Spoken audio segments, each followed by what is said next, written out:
በስመ አብ ወወልድ ወመንፈስ ቅዱስ አሐዱ አምላክ። ዝኸበርኩም ህዝበ እግዚአብሔር ነዚ ቅድስት ቤተ ክርስቲያን ትህቦ አገልግሎት ግዚኹምን ስራሕኩምን ዕረፍትኩምን አወሃሂድኩም ትከታተልዎ ዘለኹም ርኅሩሕ ፈጣሪና አምላከ ቅዱሳን አበሳናን በደልናን ዕሽነትናን ብዓይኒ ምሕረት ጠሚቱ ክሳብ ዝሰዓት ብድሓነ ሰላም ዓቂቡ ኣብዚ ቅዱስ አገልግሎት ክንሳተፍ ዝረዳእና ናይ ባህሪ ምስጋና ይብፅሓዮ። ንኩልኹም ነቶም ግዚኹምን ስራሕኩምን ዕረፍትኩምን አወሃሂድኩም ትከታተልዎ ዘለኹም ከዓ ትብሕቡእ ዝርኢ እግዚአብሔር አምላኽና አምላከ ቅዱሳን እሴተ ጻድቃን አዝበትሑታን ይኽፈልኩም። ንኩሎም በዚ ሰዓት እዚ ኣብ ፀበባ ኣብ ፀገም ኣብ ሽግር ንዘለው ራህዋ ሰላም ቅሳነት ዕረፍቲ ሃቦም ኣብ ቤት ማእሰርቲ ንዘለው ሙፁእ ሓራ ይፍጠረሎም። ብሞት ስጋ ንዝተፈሊና ገነት መንግስተ ሰማያት ሃገረ ቅዱሳን የዋርሶም። ኣብ መሪር ሓዘን ንዘለው ከዓ ደበሳ ቅዱሳን ይደብሶም። ንኩላህና ከዓ ዘስተውዕል ኣእምሮ ሂቡ መወዳእታና የፀብቐልና። ዝኸበርኩም ህዝበ እግዚአብሔር ንዓይ ንሓጥእ ወድኹም ንህዝቡን ንዓይ ዝኸውን ህያው ቃሉ ኣብ አንደበተይ ከንብር ኣብ ጸሎትኩም ክትዝክሩንና ተማሕፀንኩ። ንኩልና ከዓ ዝሰምዓ ናይ እዛን መንፈስ ዝዓቁር ጦጦ ልቢ ዘተግብር ሰናይ ህሊና ክወሃበና ናይ እግዚአብሔር ቅዱስ ፍቃድ ይኹነልና።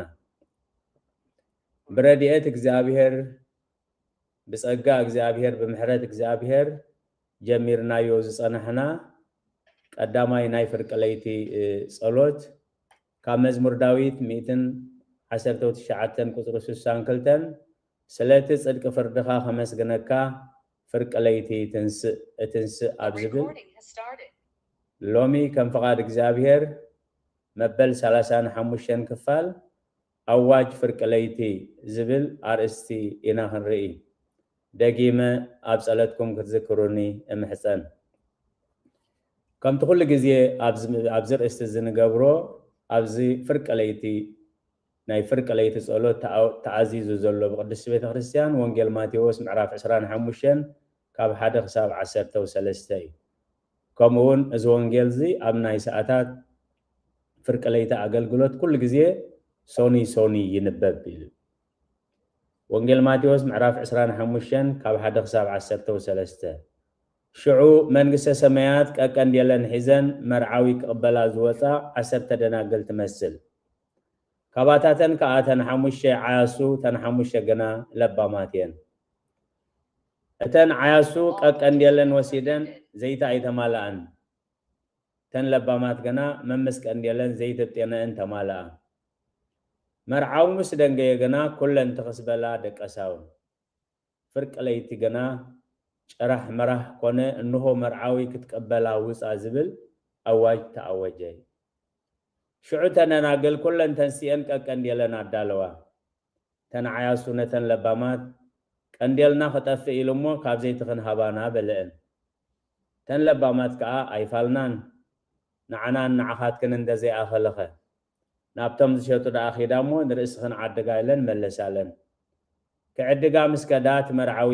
መፀ ተንተዳልየን ዝፀንሓ ምስኡ ናብ መርዓ ኣተዋ፣ ማዕፆ ድማ ተዓፅወ።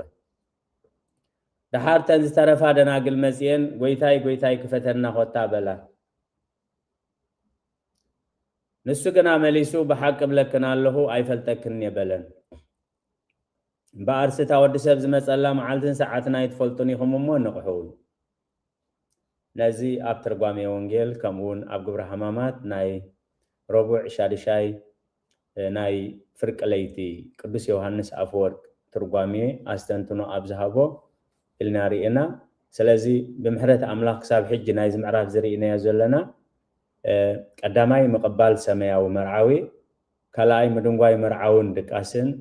ሳልሳይ ድንግልና ሕሊና፣ ራብዓይ ዕሽነትን ልቦናን፣ ሓሙሻይ ቀንዴልን ዘይትን፣ ሻድሻይን ናይ ሎማዓንትን ከዓ ኣዋጅ ፍርቂ ለይቲ።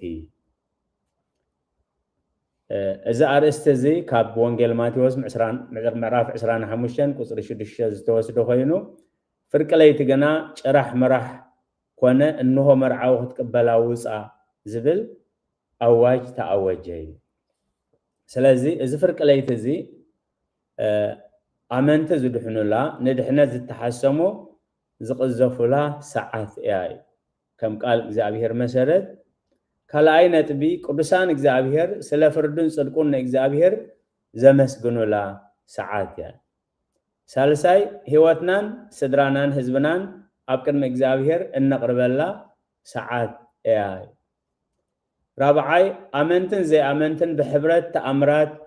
تندحنت إجزابيرن زتعاملا ساعات إياي حموشاي مفصمتا مدراوي هيوت مجمرتا سماوي هيوتي ስለዚህ ፍርቅ ለይቲ ሁልኮሎ አዋጅ ፍርቅ ለይቲ ቅዱሳን አቦታት ብዙሕ ዝኾነ ትርጓሜ የምሂቦም በቃል እግዚአብሔር ምስቲ ዘለና ግዜ ካብ ብዙሕ ብሂደት ካብ ነዊሕ በሐፂር ነዘን ነጥብታት ዚአን ከም ፈቃድ እግዚአብሔር ብሕብረት ከነስተንትን ኢና ስለዚህ ደጊመ ህዝበ እግዚአብሔር ኣብ ጸሎትኩም ክትዝክሩኒ እምሕፀኒ ፍርቅ ለይቲ ገና ጨራሕ መራሕ ኮነ እንሆ መርዓዊ ክትቀበላ ውፃ ዝብል أواج تأوجه قداماي آمنت زدحنو لا ندحنت زتحسمو زقوزفو لا ساعات إياي أبزا ساعات معراف 11 قصر 4 موسى دما እግዚአብሔር ከምዚ ብላሎ በሎ አነ ፍርቅ ለይቲ አቢለ አማከል ግብጽ ክመጽየ ዘጸአት ምዕራፍ 12 ቁጥር 11 ሸዓተን ፍርቅ ለይቲ ምስኮነ እግዚአብሔር ንኹሉ ብኹር ግብጽ ካብታ ኣብ ዝፋኑ ዝቕመጥ በኹር ፈርዖን ክሳዕ በኹርቲ ኣብ ቤት ማእሰርቲ ዘሎ እስር ንኹሉ በኹሪ እንስሳ ድማ ቀተለ እግዚአብሔር ይቅረ ይበለልና እግዚአብሔር ናይ ምሕረት አምላኽ እዩ እግዚአብሔር በሙሴ ገይሩ ተአምራት ክገብር ከሎ እቶም አስማተኛታት ናይ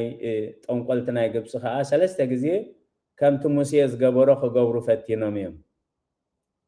ኣብ ራብዓይ ግዜ ግን እዚኣ ኣጻብዕቲ አምላኽ እያ ንሕና ኣይንኽእልኒና ኢሎም ከም ተኣመኑ ስለዚ እግዚአብሔር ዝሓቶ ዝነበረ መገዲ ሰለስተ መዓልቲ ኸይዶም ንዓይ ከም ልኹኒ ንህዝበይ ናጻ ስደዶም ዝብል መልእኽቲ እግዚአብሔር በቀጥታ ናብ ፈርዖን ዝበጽሕ ነይሩ ፈርዖን ዝምልሶ ዝነበረ መልሲ ኸኣ እግዚአብሔር አይፈልጥ እስራኤል አይሰድድ ዝብል ስለዚህ ኮሙ ምስ በለ ኩሉ ማያት ግብጽ ናብ ደም ተለወጠ ሽዑ ፈርዖን ሙሴን ንኻህን አሮን ጸዊዑ ናብ አምላኽኩም ጸሊኹም እዚ መዓት ለይለይሞ ኣነ ኸኣተ አምላኽኩም ዝብለኩም ሕራይ ክብል ይብሎም ንሳቶም ኣብ ቅድሚ አምላኽ ከይዶም ምስ ኣማለድሉ ኸኣ እቲ መዓት ይሃድእ በል እቲ መዓት ሃዲኡልካ አምላኽ ሰሚዑና እዩ ሕጂ እግዚአብሔር ዝብለካ መገዲ ሰለስተ መዓልቲ ኸይዶም ከም ልኾነ ንህዝበይ ስደዶም ይብለካ ኣሎ እግዚአብሔር አይፈልጥ እስራኤል አይሰድድ ስለዚ መዓት ይመጽእ መዓት ምስ መጸ ንለምኑ ለይብሎም ጸልዮም ነቲ መዓት መሰልገስሉ ኸኣ ናብቲ ዝነበረሉ ቤትርሪ እዚ ትሽዓተ ግዜ ተፈጺሙ እዩ እዚ መቕዘፍቲ ቦታ በኹሪ መበል 10 እዩ መበል 11 ኸኣ ስጥመት እዩ ስለዚ ኣመንቲ ዝድሕኑላ ንድሕነት ዝተሓሰሙ ዝቕዘፉላ ሰዓት እያ ስለዚ ተኣዋጅ ፍርቂ ለይቲ ክትብል ከሎ ዓሚቕ ምስጢር ዘለዎ እዩ ኣቦታትና ኩሉ ግዜ ገደማትና አብያተ ክርስቲያናት ብፍላይ ኣብ ጾም ኣብ ፍልሰታ ኣብ ሰንበት ፍርቂ ለይቲ ኣገልግሎት ይጅመር እዩ እግዚአብሔር ቅዱስ ፈቃዱ ኮይኑ ኣብ ዝሓለፈ ሰንበት ምዕራፈ ቅዱሳን አቡነ ሊባኖስን አቡነ ተክለ ሃይማኖትን ገዳም ኣብ ሳንታ አንቶኒዮ ቴክሳስ ንኣገልግሎት ከይደ ነይረ ቀዳም ብእዋኑ ከሎ ቶም ኣቦ እንታይ ኢሎም እዮም ኣውጆም ኣባ ቆሞስ ኣባ ተክለ ሃይማኖት እዮም ዝበሃሉ ማሕበር ኣገልግሎትና ፍርቂ ለይቲ ክጅምር እዩ እግዚአብሔር መስገን ፍርቂ ለይቲ ግን ብዙሓት ንኣሽቱ ዲያቆናት ብየማኖም ጸጋሞም ከቢቦም ሰዓታት ክቆሙ ከለዉ ኣኣትብ ገጽየ እመዲ ወደቅኩ እትነሳእ እንተ ወደቅኩ እውን ክትስየ ገጸይ ብስም ስላሴ ማዕትብ እናበሉ ከም ትቅድስ ቤተ ክርስቲያን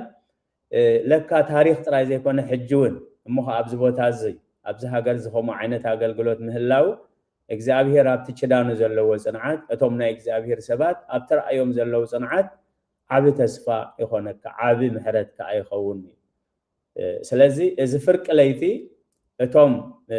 ندحنت زتدالو زدحنلو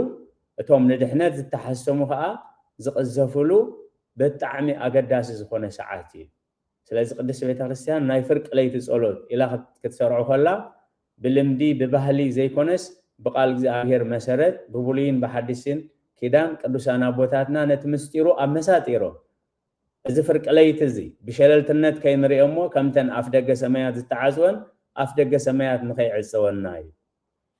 ካልአይ ቅዱሳን እግዚአብሔር ስለ ፍርዱን ጽድቁን ንእግዚአብሔር ዘመስግኑላ ሰዓት ያዩ አብ መዝሙር ዳዊት 119 ቁጥር 62 ስለተ ጻድቅ ፍርድኻ ከመስግነካ ፍርቅ ለይቲ ክትንሲኤ አብ ካልእ ግዜኸ እግዚአብሔር ሐቀኛ ፈራዲ እግዚአብሔር ጻድቅ ፈራዲ ሩህ መሐሪ ለዋህ እንተኾነ ንሓጥ ከም ጻድቅ ዘይሪ አምላኽ ምዃኑ ፍትሒ ዘይግዳሉ ካልኦት ሰባት ወይ ዓቕምሲ እንዎም ወይ ጥቕሚ ደልዮም ወይ ብሻራ ወይ ዝኾነ ፍትሒ ከቀይንኑ ይኽእልዮም እግዚአብሔር ግን በባህሪው ጻድቅ ፈራዲ ስለዚ ነዚ ባህሪያት እግዚአብሔር ሐቀኛ ፈራዲ ጻድቅ ፈራዲ ምዃኑ ንሕና ኸኣ ኸሙ አሰሩ ተኸቲልና ዘይነዳሉ بتقما تقمي ببيتسب بشارة زين الدالو خنكون مئنتي نعنا نتمرتنا سلاس عادق فردخا خمس جنكا فرق ليتي اتنسئ ازي نحق انيا فردي فرادي اكزابير نتوم بحق زلمنو نتوم بحق زسوعوها حق انيا فردي قل صلو عبيت اليوم نعشو مهراد يوم يتمهرون اكزابير حق انيا فراديو نتوم نصبيوها حق انيا فردي قل صلو كساب نقول سلومون زنبرة جزية ذكر آخر قداين تدا أقاتيمو بمسكر بسلسة مسكر وي بمحلايز في السامين سلومون طبب سلسة حتى تجن أتن كلتا حراسات مسين تحنت وداقة لا نتموت ودانة تحنتي هبانة ناتا وسيدانا بكركر مسمسا سلومون بزي سلسة مسكر بزي محلا كم يقرون تقنع فردي كم زوستن كلتي انين وليدانو ناي كلتي اني مقيلكم اب كلتي ان ماتيركم مقالوان مسبله اتا زي ولدت بقطتها انت يعتبل اين عا انت خونسي قريزكم مقالونا خطل كلا اتا ادخا اي تقرارصو حلال غبرلا نعاها بواي سلازي زي ادي نتوساني حصاني نمجمريا غزي امنبر فردي ابو سليمان زمصلو غزيو بزي مسخاخر بزي محالا مستير እግዚአብሔር ተገሊጹላ ሐቀኛ ውሳኔ እግዚአብሔር ጻድቅ ፈራዲ አፈትሕ ዘይዳሉ አምላኽ ሳልሳይ ነጥቢ ስለ ህይወትናን ስድራናን ህዝብናን አቅም እግዚአብሔር እንቀርበላ ሰዓት ያይ ቃል እግዚአብሔር ከም ይዝብለና ደቀ እስራኤል በሰንካ አበሰኦም ና ባቢሎን አብ ተደርበይሉ ጊዜ እዚ መልእኽቲ እዚ ተቀሚጥ ዘሎ አብ ትንቢት ኤርምያስ ምዕራፍ كلتا قصر 19 ابد قعا ارمياس اما جمرتا حلوه تنسئي بليتي قدري اب قرم غص እግዚአብሔር ልብخ خماي كعاوي سل نفساتهم اما اذن كل مقد طاليوم زحللو زلو حصاناتكي داوكي ناب እግዚአብሔር العلي سل قالات እግዚአብሔር استمسكن يهون سلازي حزبنا حزب እግዚአብሔር نحنا ابرهوا خوينا سلاتهم اب صبابا زلو حزبنا نحنا اب صغاب خوينا سلاتهم اب طميت زلو حزبنا نحنا اب سلام خوينا سلاتهم اب ጭንቅን اب ሽግርን اب رعدنا فرحت زلو حزبنا اب قدم እግዚአብሔር ደው ክንብል እዚ ፍቃድ እግዚአብሔር ትእዛዝ እግዚአብሔር ካይ اب መጀመርታ حلوه ተንሲ ብለይቲ ጨድሪ اب قدم ገጽ እግዚአብሔር ልብخ ከማይ ከዓዊ سلا نفساتهم اما اذن كل ما قد طالميم زحللو زلو حصاناتكي اقداوكي ناب እግዚአብሔር العلي سلازيتهم قدوسان እግዚአብሔር ኤርምያስ እቶም ህዝቢ እምቢ አይነሰምዕን ኢሎም ከአብይ ወሆለው ነጥቃል እግዚአብሔር ጠውየው ንእግዚአብሔር እንደዘይ ተገዚኢኩም እግዚአብሔር ከባቢሎን ሐያላት አምጪው ንባቢሎን ከውረደኩም አብ ባቢሎን ከአነቶም ጫካናት بسانق افنጫ ተገዚኢኩም ከተገልግልዎም ይሁን ኩብሎም ኮሎ እንታይም ዝብሉ ነይሮም እዚ ከምዚ ሕጂ ዝበሃል ፖለቲካ ዘረባሎ መጸላእተና ሓቢሩ መጸላእተና ተማሳጢሩ ነዚ ሃገር ከዕንዋ ምስ ነዚ ሰራዊት ከምዚ ረዕድ ይገብረሎ እናበሉ ኣብ ማይ ዘይብሉ ጉድጓድ እዮም ዝድርብይዎ ነይሮም ሰዓቱን ግዚኡን ኣኺሉን እግዚአብሔር ምስማዕ ዓብዮም ባቢሎን ምስ ወረዱን ሕጂውን ኤርምያስ ህዝብኻ ኣድሕን ርስትኻ ባርኽ ክሳብ ዘለዓለም ጓስዮምን ልዕል ኣበሎምን እናበለ ብንብዓት ማለት ብንብዓት ክሳብ እቲ በኻይ ነቢ ዝብል ንቐፀልታ ስም ኣለዎ ብንብዓት ናብ እግዚአብሔር ነብዕ ከም ዝነበረ መልሲ ናይ ንብዓቱ ከዓ ይመጾ ከም ዝነበረ ገና ኣብቲ ባቢሎን ዝወርዱ ግዜ እዩ ኣብ ቤት ማእሰርቲ ከሎ ናብ ኤርምያስ ዝመፀ ቃል እቲ ናይ ተስፋ ቃል ኣብ ትንቢት ኤርምያስ ምዕራፍ 29 ቁጥር 11 ኣነ ዝሓስበልኩም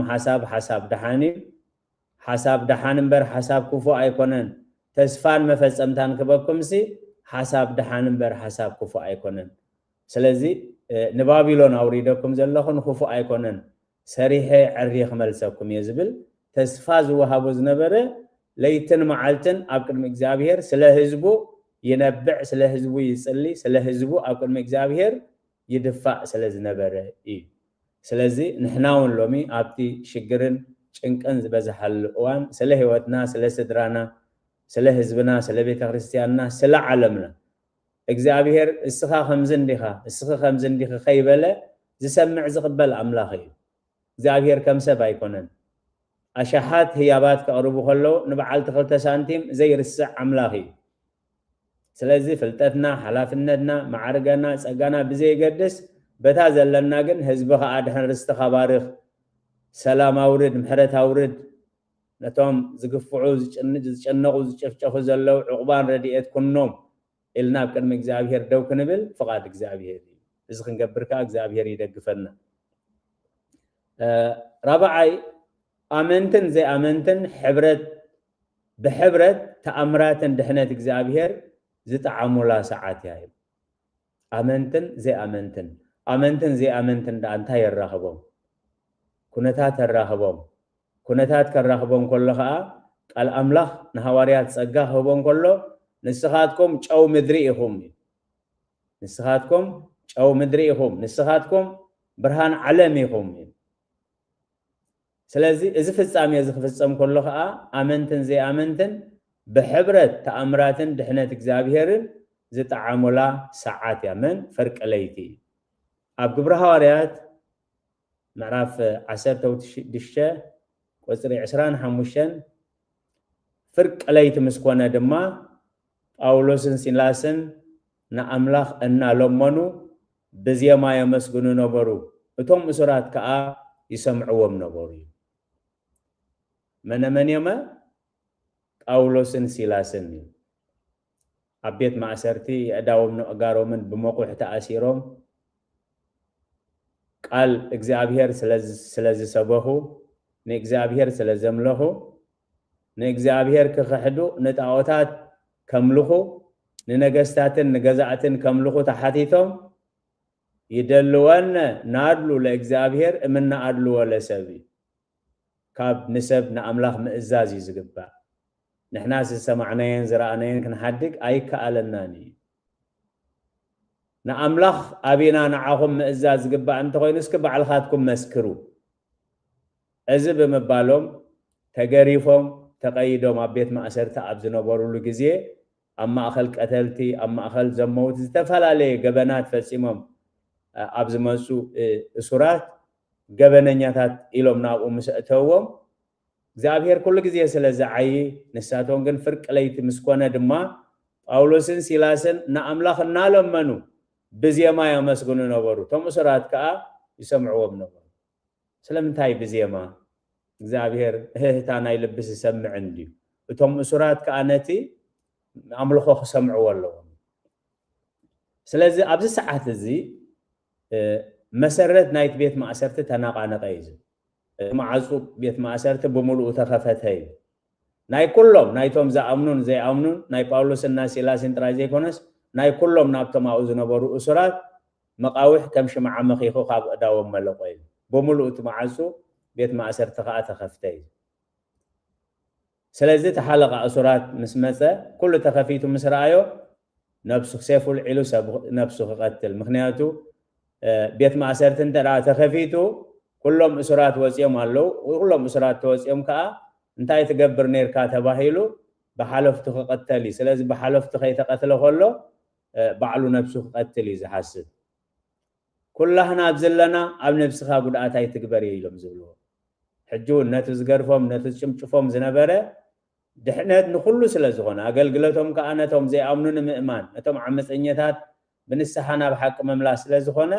حنت نفسه تطفقا فقاد املاح سلازيكونه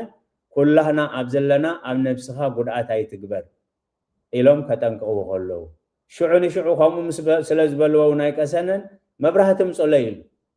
مبرهتم سي حدا خلتن دابلنتهم كلهم اسرات مسكوتره ولا حدا سباي ملقون سلاز حدا مستيرال اسرات بيت ما اسرته تخفيتو معصو تخفيتو وصو تباهيلو من دحر زي وصو قال نغرال سلاز ملس يلو غويتو انتاي كغبر يزبلو بإيسوس كريستوس امنمو نسخان بيت كان كدحنيهم مسدرا بيتو خا اتحلقا بيت ماسرتي مسدرا بيتو امينو تطمقه نتا بيت كحغوس كونلا دحنت كونلا سلقالاتو እግዚአብሔር ዝተመስገነ ይሁን ስለዚህ ፍርቅ ለይቲ ታራ ሰዓት አይኮነን አመንተን ዘይ አመንተን በህብረት ተአምራትን ድሕነት አምላኽን ዝረአዩላ ሰዓት ያይ سلقالاتو እግዚአብሔር ዝተመስገነ ይሁን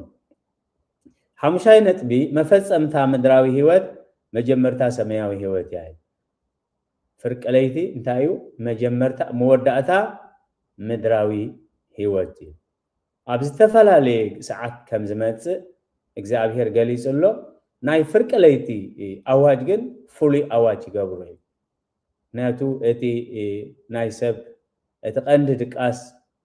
ወዲ ሰብ ዘዕርፈሉ ጊዜ ዝድቅሰሉ ጊዜ أونجيل ماركوس معرف 13 قطري 35 36 اتبع البيت ماس كم زمص ايتفلطني هممو وي مشت وي فرقليتي وي درهونكو وي كانغو بدنگت مسيو دقيسكم كيرخبكم سي سلازي نقحوي سلازي تزمصالو تايك خون خيل مشت خون خيل فرقليت خاون خيل درهنقو خاون خيل نقهو خاون خيل مشت خاون خيل نقحوي ازينا 10 دناقل اواج ግን فرقليت مسكونه اتول فرقليت مسكونه مرعاوي كتقبلا وص ازبل اواج تسمع ابكلاي بيتروس معراف 3 قطر 10 معالت قويتا غنا 5 راق خوينا خدمسيا با سمايات وعوعنا بلخ حلف فترات سماي براس نخمكخ مدرنا ابازل كل غبرتاتن كنددي نحنا غنا صدق زنبرلو حدش سماين حدش مدرن نصبه علنا ስለዚህ እቲ አብዝ አለና ንብሎ እቲ አብዝ አሎ ንብሎ ኩሉ ዓለምን ትተወቱን ከሐልፊ ከም ክርስቲያን ከመገልገልት እግዚአብሔር ካ ነዛ መዓልት ዚያና ተጸበና ነፍስ ወከፍ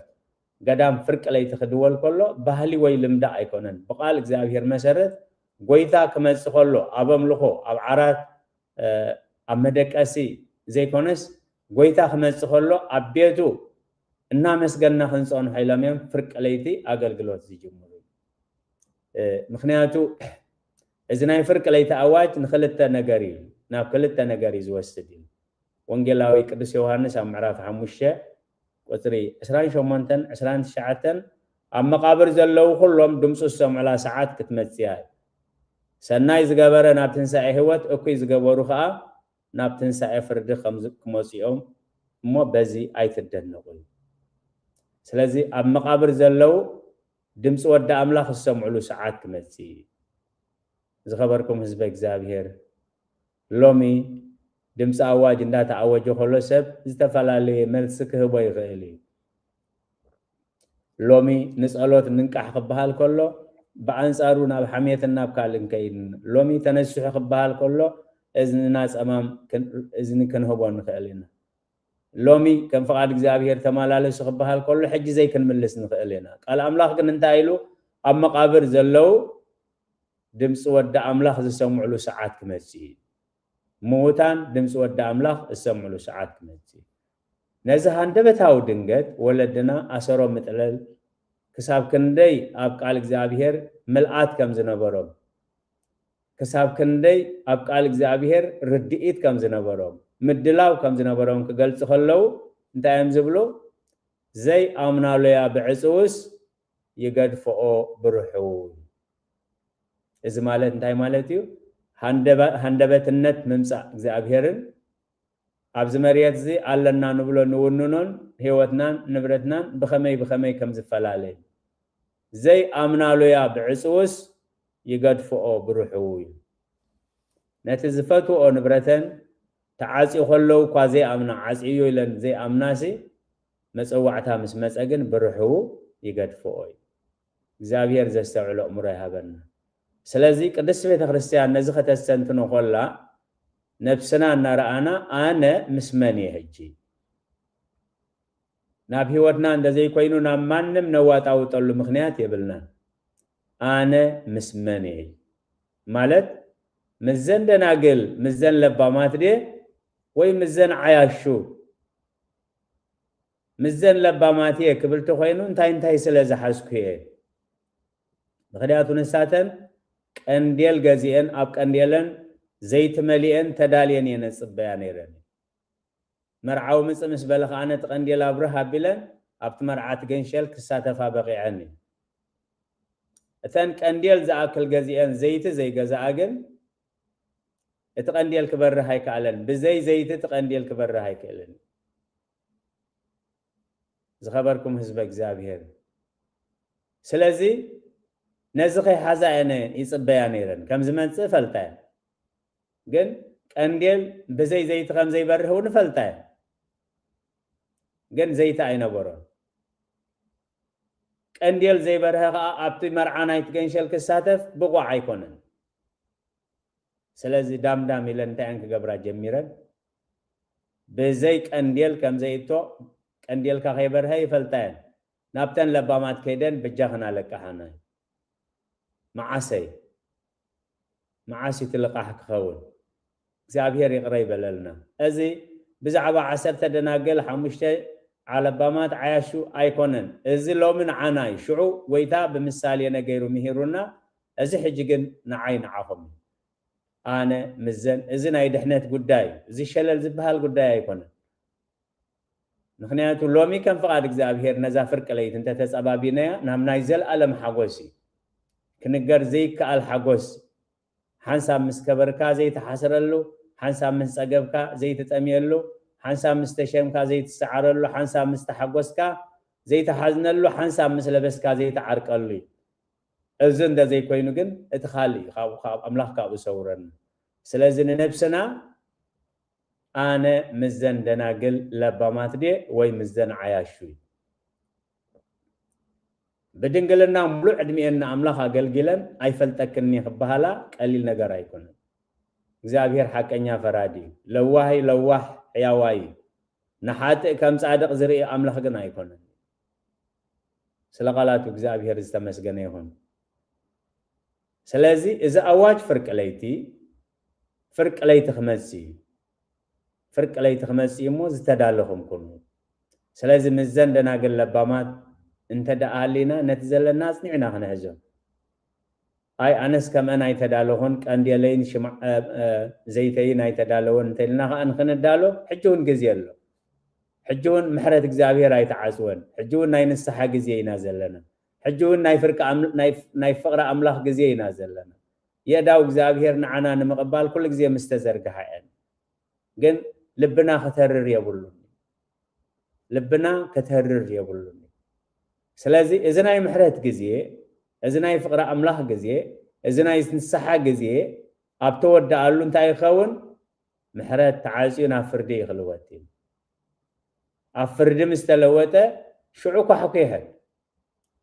ጎይታይ ክፈተና ሆታ ንሕና ኢና በዓል ክስተውና ይበላን ይፈልጠና ኢለን የንዝሓስባ በሐቂ አይፈልጠክን ይትበ እዚ መለኮታዊ አዋጅ ሰማያዊ አዋጅ ዘለዓለማዊ አዋጅ ني حدا معلت وي ني حدا عمت اواج ايكونن ناي سب اواج لو محماق انت خوينا صباح كغير للزبن حماق انت خوينا نعمتها غير خيل اواج منقسه سمايات كن كغيروا الحيلي يلا سلازي حزب እግዚአብሔር لو من نفسنا حتى انا مسمن ابيناي مدب كمدب خيل اتي تكساص رئسي لما ابوታት ولدنا سريع مو زلو سبات مسيوم ازغبر ازاي تكبر كبلوها خلو مخنيات كم سبات تعبيد كسمعنا خالي هلخ كسمعنا خالي ننفسنا خنبلا خلنا نبعلها ننفسنا لب املاخ داويت نسي ازردو نيو لمن تتتكز نفسيه ولا من تتهاوكني امن باغزابير كما جنلتو مدهاني غزي املاكي نفسي الى اغزابير امن سلمنتاي تهوخني مدهان غزي اغزابيري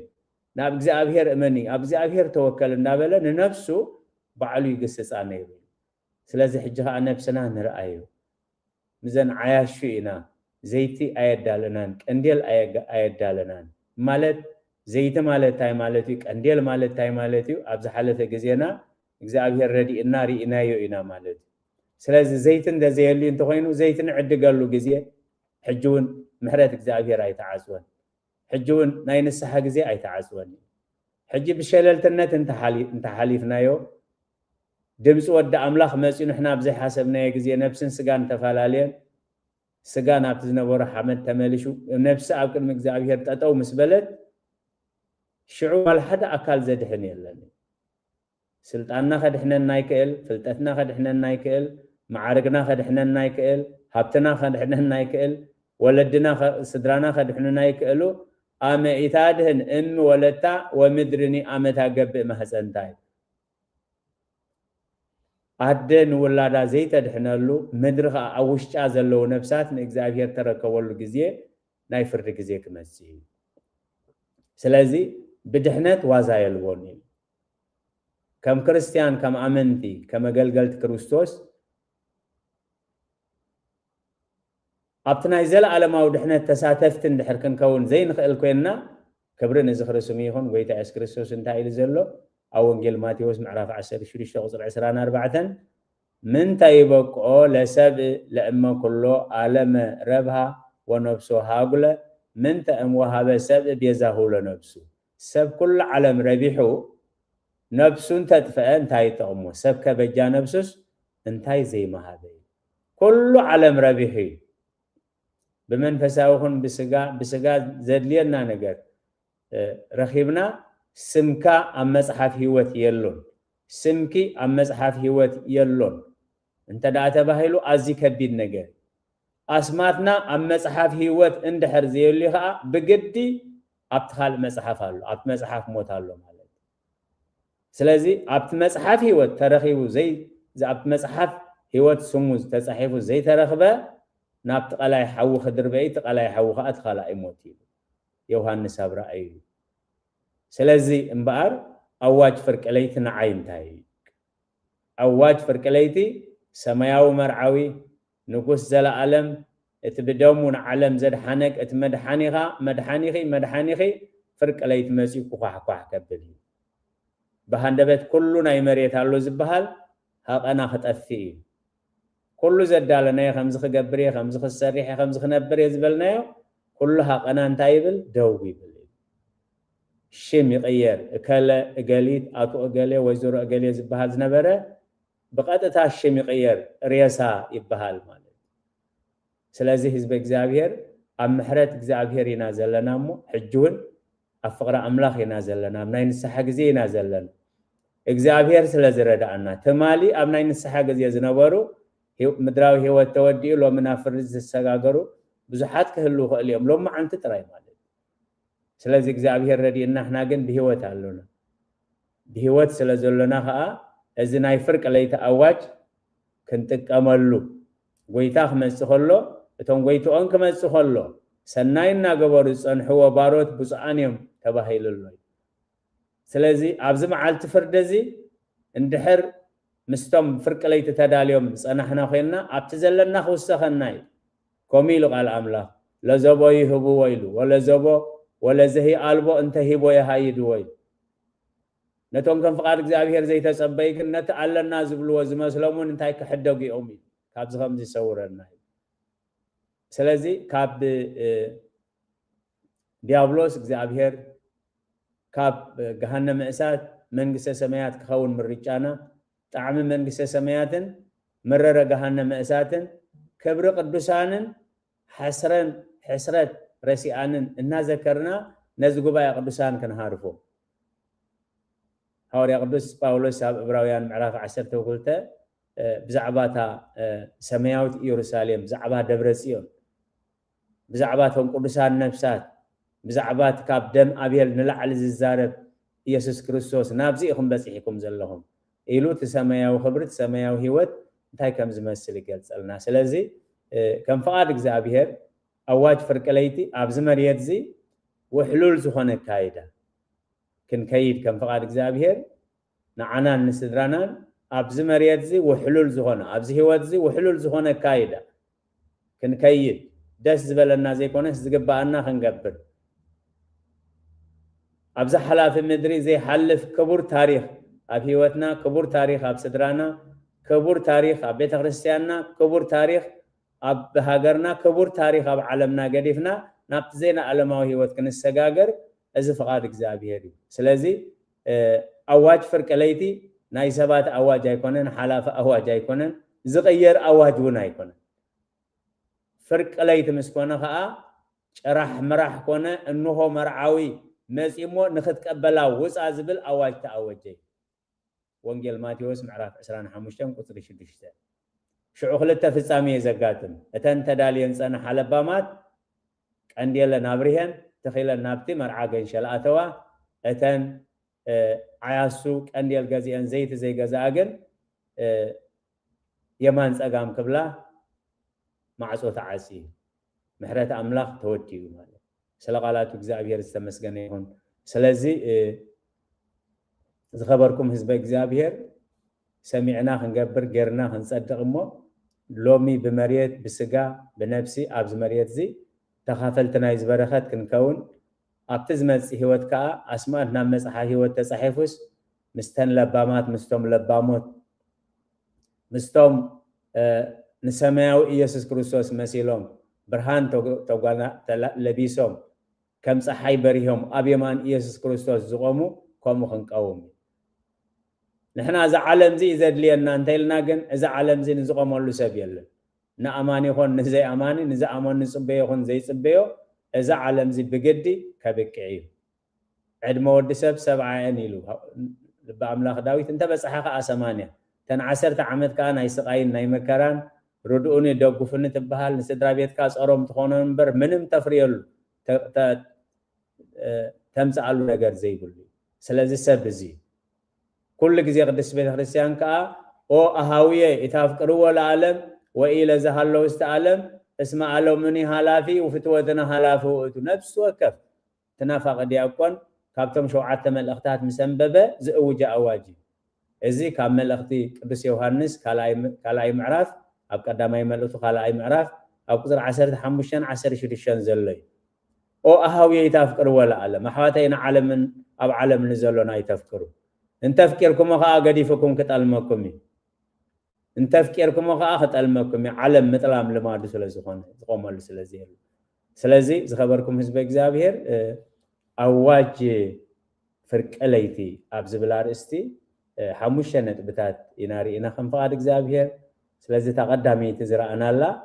አመንት ዝድሕኑላ ንድሕነ ዝተሐሰሙ ኸአ ዝቅዘፉላ ሰዓት ያ ካላይ ቅዱሳን እግዚአብሔር ስለ ፍርድን ጽድቁን ነእግዚአብሔር ዘመስግኑላ ሰዓት ያ ሳልሳይ ነጥቢ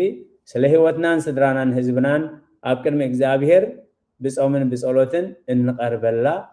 ሰዓት ያ ራብዓይ አመንትን ዘይ አመንትን በህብረት ተአምራትን ድሕነት እግዚአብሔር ዝጣዓሙላ ሰዓት ሐሙሻይና ይመወዳታን መፈጸምታ ምድራዊ ህይወት መጀመርታ ሰማያዊ ህይወት እዚ አዋጅ ፍርቀለይቲ ስለቃላቱ እግዚአብሔር ዝተመስገነ ይሁን ንቃል እግዚአብሔር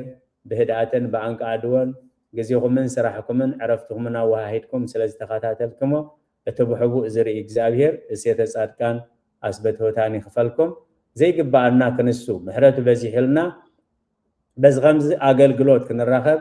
ንዝደገፈና ንዝረዳአና ልዑለ ባህሪ ፈጣሪና አምላከ ቅዱሳን ናይ ባህሪ ምስጋና ብፀሓዮ እዚ በዓለምና ዝኩዕ ዘሎ እሳተ ገሞራ ኸአ በጀካ እግዚአብሔር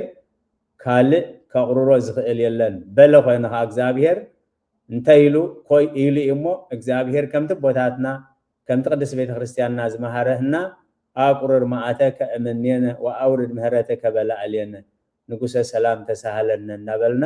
በተዓቅምና አምላኽ እዚ ስኻ ከም ዘንዲኻ ዘይብል አምላኽ እሞ በተዓቅምና ስለቲ ብዓለም ዝቆዖ ዘሎ እሳተ ጎመራ ስለቶም ህፃናትን አዴታትን ሽማግለታትን ዝሳቀዩን ዝነዱን ዝሓሩን ዘለው ከዓ ከም ደቂ አምላኽ ኣብ ቅድሚ እግዚአብሔር ጠጠው ክንብል ፍቃድ አምላኽ እሞ ስለዚ ኩነታት እዚ ከዓ ቅድሚ አምላኽ ደው ክንብል እግዚአብሔር ፀጉ የብዝሓልና እቲ ሎሚ ብሰላም ፈፂም ጀሚርና ብሰላም ክንውድእ ዝረዳእና እግዚአብሔር ኣብ ዝመፅእ ናይ አገልግሎት መደባትና ከዓ ብከምዚ ከራኸበና ቅዱስ ፈቃዱ ይኹነልና ፀጋ ጎይታናን መድሓኒናን ኢየሱስ ክርስቶስን ፍቅሪ አምላኽን ሕብረት መንፈስ ቅዱስን ኣብ ፅርሐ ጽዮን ኣብ ልዕሊ ቅዱሳን ኣቦታትና ሃዋርያት ከም ዝወረደ ሕጂ እውን ኣብ ልዕለይን ኣብ ልዕሊ ኩልኹምን ዕፅፍን ድርብን ኮይኑ ይረድ ስለ ቃላቱ እግዚአብሔር ዝተመስገነ ይኹን